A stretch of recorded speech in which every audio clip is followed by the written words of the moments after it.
Assalamualaikum warahmatullahi wabarakatuh.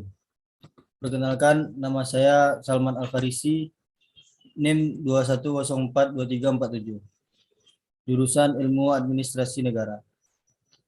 Baiklah, saya akan mempresentasikan tugas saya, yaitu kebijakan mudik yang dilarang oleh pemerintah dalam rangka mencegah penularan COVID-19.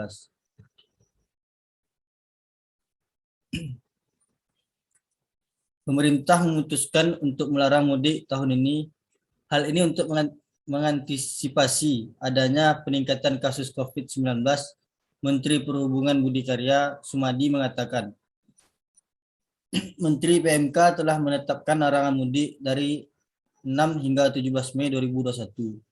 Dia bilang Kementerian Perhubungan akan menindaklanjuti hal tersebut, tapi menunggu arahan dari Menteri Koordinator Bidang Perekonomian dan Satgas COVID.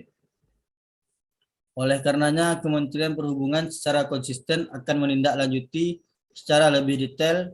Namun demikian, kami menunggu arahan Pak Menko Perekonomian dan Satgas COVID.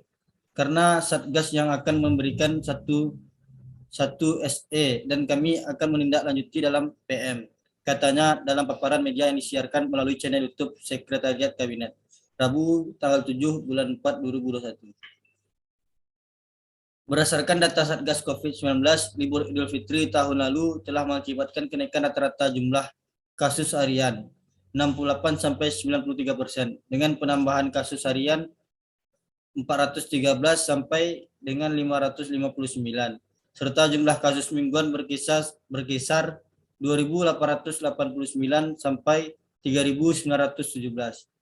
Sedangkan persentase kematian mingguan antara 28 sampai 66%, atau sebanyak 61 sampai 143 kasus kematian.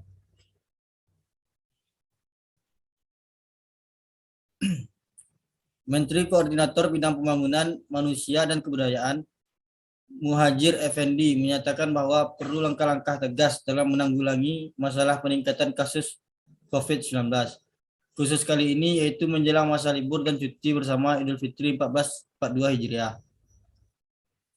Tingginya angka penularan dan kematian masyarakat maupun tenaga kesehatan akibat wabah COVID-19 setelah beberapa kali libur panjang, khususnya setelah libur Natal dan Tahun Baru kemarin juga perlu menjadi perhatian. Kita harus lakukan langkah tegas agar hal itu tidak terulang kembali, ujarnya saat memberikan arahan dalam rapat koordinasi tingkat Menteri Persiapan Idul Fitri 1442 Hijriah di kantor Kemenko PMK, Jakarta, Jumat tanggal 26 bulan 3.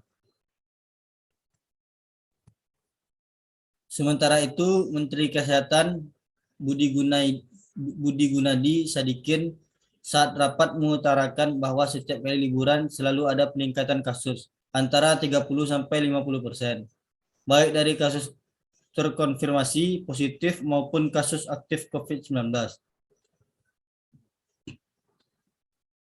Bahkan dampak dari kenaikan kasus pada masa libur Natal dan Tahun Baru lalu, jumlah kasus aktif COVID-19 sampai saat ini masih terus meningkat. Disebutkan total kasus aktif COVID-19 kini berjumlah 130.000 dengan 80% diantaranya tidak ke rumah sakit, sedangkan 20% ke rumah sakit, 5% masuk ruang ICU, dan sekitar 2% meninggal. Persoalan lain, menurut Menkes, kebutuhan rumah sakit dari 130.000 kasus aktif itu mencapai 26.000 atau sekitar 20%. Dan apabila jumlah kasus aktif meningkat lagi, maka dipastikan kebutuhan rumah sakit juga akan semakin banyak. Sekian yang dapat saya sampaikan, saya ucapkan terima kasih. Assalamualaikum warahmatullahi wabarakatuh.